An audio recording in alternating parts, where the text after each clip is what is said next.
Question देखते हैं। Question number 16 कह रहा है यदि दो परस्पर लंब रेखाओं के दिक को जाए डायरेक्शन कोसाइन क्या दिया हुआ है, L1 M1 N1 और L2 M2 N2 है।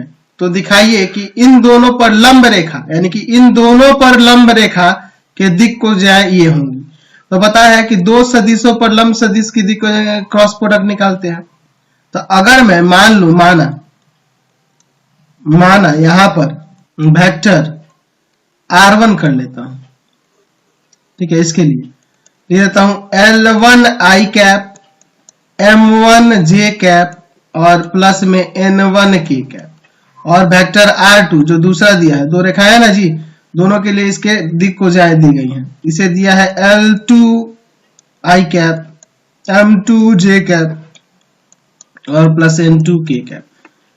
तो अब इन दोनों जो रेखाएं हो रही हैं उन पर लंब रेखा का दिक हो जाए तो दो रेखाओं पर लंब रेखा कैसे निकलेगा, तो उन दोनों के क्रॉस प्रोडक्ट के बराबर होगा। तो पहले इनका क्रॉस प्रोडक्ट निकाल लेते हैं, ठीक है।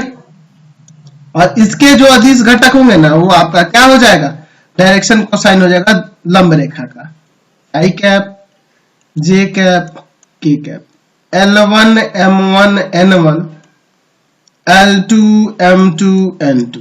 चलिए अब यहाँ पे विस्तार करते हैं। तो यहाँ I कैप लेंगे, ये ढकेंगे M1 N1 और M2 N2 माइनस का J कैप L1 N1 और L2 N2 प्लस का K कैप क्या हो जाएगा L1 M1 और L2 M2। चलिए अब यहां सॉल्व करते हैं।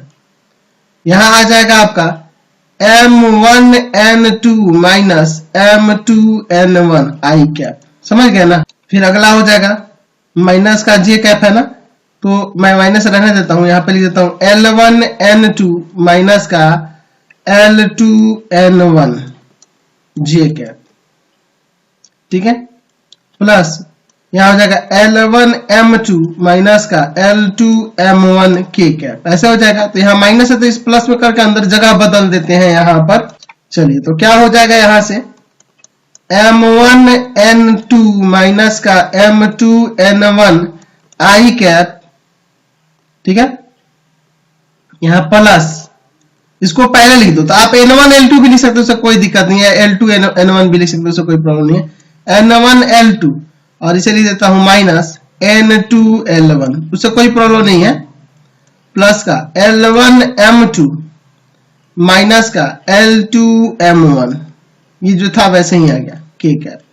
तो इसमें मैंने क्या किया, जगह बदल दी, इसको यहां किया, कहने का मतलब माइनस माइनस प्लस हो गया और ये प्लस माइनस माइनस आ जाएगा। तो इसलिए दोनों रेखाओं पर लंब रेखा